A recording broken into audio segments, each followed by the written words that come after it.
Это вечерние новости в студии Анастасия Кобызева. Здравствуйте. Вот главные темы. 78% за. Россияне поддержали поправки в Конституцию. Как проголосовали районы республики.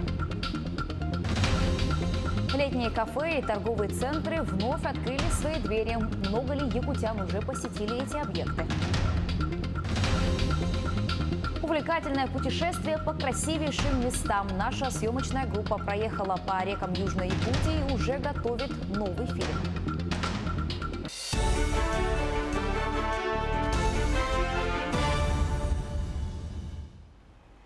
Поправки в основной закон страны поддержали почти 78% россиян против 21%. Это данные Центральной избирательной комиссии России по итогам обработки 100% протоколов. Общая явка составила 65%. Согласно закону, для вступления поправок в силу более половины от принявших участие в голосовании должны их поддержать.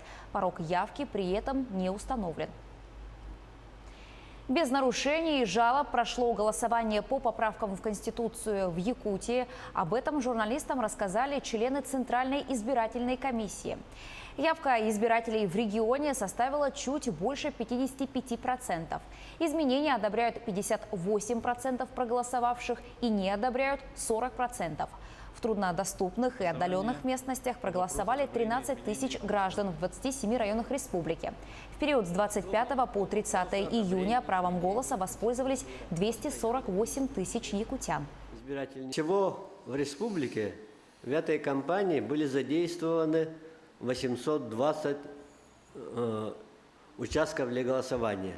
Из них 791 участок – это постоянно действующие избирательные участки, и плюс 29 участков, они были созданы временно, но на этот раз большое количество этих временных участков объясняется сложной эпидемиологической обстановкой, то есть такие участки, кроме полярных станций, кроме промышленных участков, на этот раз были созданы также в больницах, обсерваторах и социальных учреждениях, где был карантинный режим. Алданские избиратели поддержали поправки в Конституцию России. За изменения проголосовали почти 57% электората. Подробности у Руслана Павлова. За или против поправок в основной закон страны. Итоги референдума ждали все, потому что на этот раз все было по-иному. Выборы растянулись на неделю, в 2 регионах голосовали в электронном формате, на производственных предприятиях участки развернули прямо в промышленных зонах. Перечисленному процессу предшествовала жесткая полемика. Изменения в Конституцию не оставили равнодушным никого. Огульная критика поправок в эту Конституцию, которая сейчас идет, я бы даже сказал, оголтелая критика на последних днях, она направлена на то, чтобы ослабить Россию, чтобы не допустить, чтобы у руководства нашей страной оставался сильный лидер, который на сегодня является несомненным лидером среди руководителей государств всего мира. Недельный люфт для высказывания гражданской позиции оказался очень удобным. Однако 1 июля, основной день голосования, подводил итог. В зоне особого внимания была явка. Для промышленных районов психологическим барьером всегда была цифра явки электората за 40%. В Алданском районе он был пройден после подсчета на 15 часов местного времени. Конечно, напряженная работа, да, в течение недели, но результат, конечно, всегда хотелось лучше, но качеством доволен. Проголосовавшим, конечно, 38-45% для города Алдана это недостаточно. Еще раз склоняюсь к тому, что территориальной избирательной комиссии надо списки проверять, потому что не голосуют целыми семьями, целыми улицами, да. В общем, картина наблюдается. 61% за поправки в Конституцию по Алдану, городу, нормальный результат.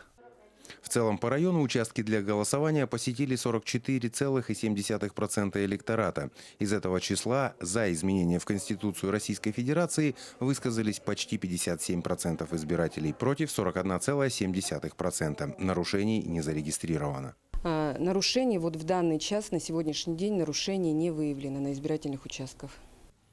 Как показал референдум, большинство населения за поправки в основной закон и ратуют за социально-экономический рост, благосостояние и укрепление мощи государства российского. Руслан Павлов, Сергей Шипачев, Алдан. В Мирнинском районе в голосовании приняли участие почти 45% избирателей. Из них почти 63% отдали свои голоса за внесение поправок. Наиболее активно голосовали жители Удачного, Сельдюка, Райхала, Светлого и Мирного. 13 сентября жителям района предстоит сделать еще один выбор – избрать глав 5 поселений. Во время проведения общероссийского голосования не поступило жалоб, замечаний на проведение голосования. Было отмечено, что при голосовании были соблюдены все санитарные нормы, все необходимые документы, и никаких нарушений выявлено не было. Так что считаю, что голосование в Мирнинском районе прошло без нарушений и легитимно. Почти 24 тысячи ниренгринцев приняли участие в голосовании по поправкам в Конституцию. Всего в районе работали 34 избирательных участка. Новый формат голосования в условиях пандемии, который позволял голосовать в течение недели, прошел успешно, заявили в Ниренгринской территориальной избирательной комиссии. Голосов, поданных за одобрение внесения изменений в Конституцию, 13 788 тысяч человек. Это составляет 57,63%. 63%. Нет, было подано 9 909 голосов. Это 41,41%. 48 новых случаев заболевания коронавирусной инфекцией выявили в Якутии за минувшие сутки. География следующая. 36 инфицированных в Якутске, 3 в Мирнинском районе, по 2 случая в Алданском, Амгинском, Чурапчинском и Верхоянском районах. И 1 случай зарегистрирован в Вилюйском районе. Справиться с болезнью за прошедшие сутки смогли 105 человек. Всего на 2 июля в Якутии зарегистрировано 4315 случаев COVID-19. В регионе продолжает действовать режим повышенной готовности, а в местах массового скопления людей необходимо соблюдать масочный режим. Государственным муниципальным учреждениям рекомендовано оставить как можно больше, непосредственно работников на удаленной работе и создать условия для того, чтобы не нарушать социальную дистанцию. Соответствующие рекомендации Минтруда будут определены. Что касается открытия межулусных перевозок на территории Республики Саха-Якутия, очень строго я прошу всех граждан, которые будут и пользоваться этими перевозками, и тех, кто непосредственно будет осуществлять перевозки, соблюдать правила Роспотребнадзора, связанные в том числе и с социальным дистанцированием. Также с сегодняшнего дня в Якутии возобновили работу летние кафе и торговые центры. Это второй этап снятия ограничительных мер по коронавирусу. На верандах уже полная посадка, а в магазинах гуляют первые посетители. Тему продолжит Дмитрий Тымыров. 4 месяца без потребителей и клиентов. Теперь это все позади. Предприниматели среднего и малого бизнеса ликуют. Наконец-то сняты ограничительные меры. И первыми свои двери открыли рестораны и кафе, которые имеют летнюю веранду. Для нас это, несомненно, праздник. Мы то, что открылись, то, что наши гости наконец-то к нам пришли. У нас уже полная посадка. Люди наконец-то, можно сказать, так вышли отдохнуть, развеяться.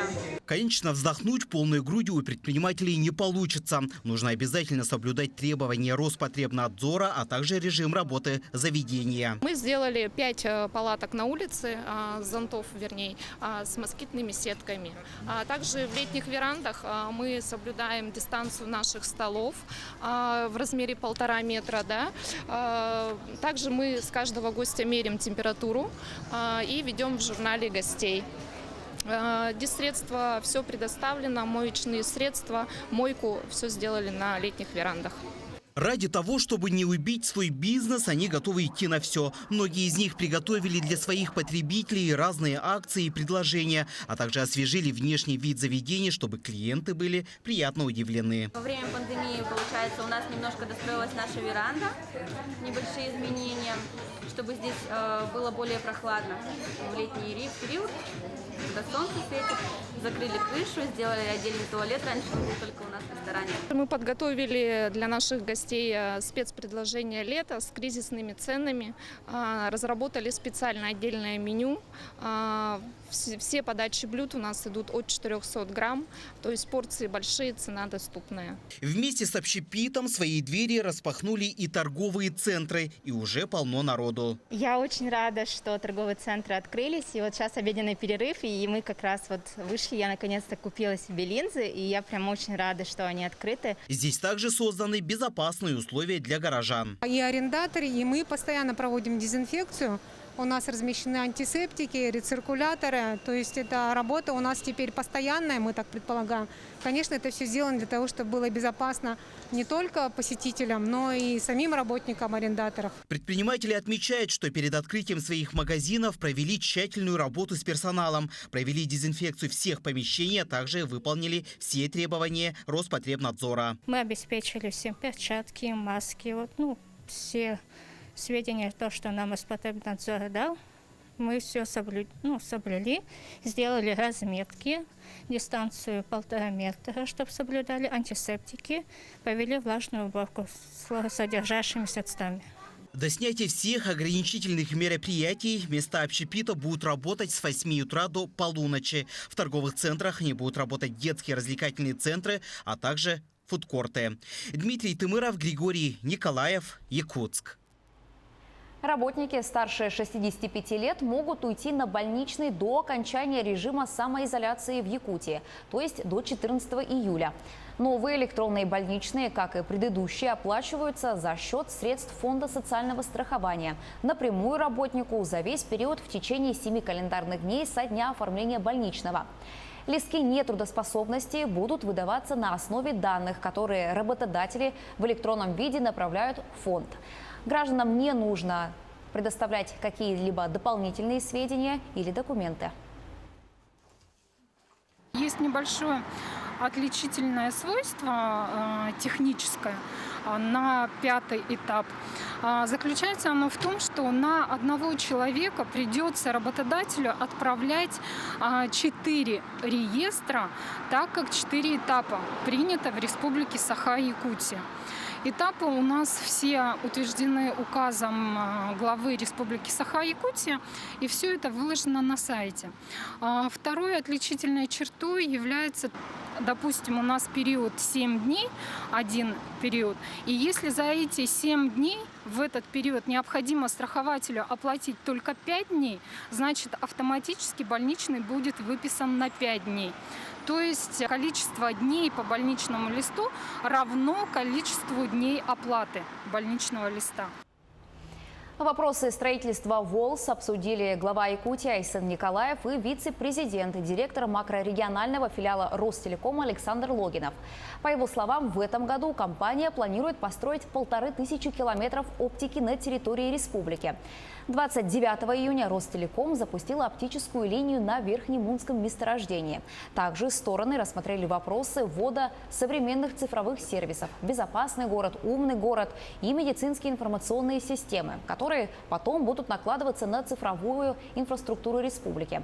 Это будет вторым шагом по созданию комфортных условий для проживания якутян. Там ты все знаешь. Якутск может обрести звание «Город трудовой доблести». В адрес президента России направлен соответствующий документ, подписанный главой Якутии. В мае Российская академия наук подтвердила наличие оснований для присвоения Якутску почетного звания «Город трудовой доблести». Там отметили, что факты значительного трудового вклада Якутска в победу, самоотверженного труда горожан и производственных коллективов городских предприятий являются достоверными и подтверждены документально. Решение о присвоении звания будет принято на заседании оргкомитета «Победа». Сегодня в Якутии отмечают День реки Лены. Он был учрежден в 2013 году для того, чтобы привлечь внимание населения к сохранению уникальных природных объектов реки. Лена – самая крупная из российских рек, чей бассейн целиком лежит в пределах страны. Также это крупнейшая река в мире, полностью протекающая в районе вечной мерзлоты. Национальная библиотека республики представила коллекцию электронной библиотеки, в которой представлены книги, раскрывающие древние тайны Великой реки и материалы экспедиций XIX века. А Минэкологии Якутии предлагает пройти онлайн-викторину «Великая река Лена» и узнать много интересных фактов о главной реке Якутии. Наша съемочная группа из Нерюнгри совершила путешествие по еще одной красивой реке Якутии – Амедичи.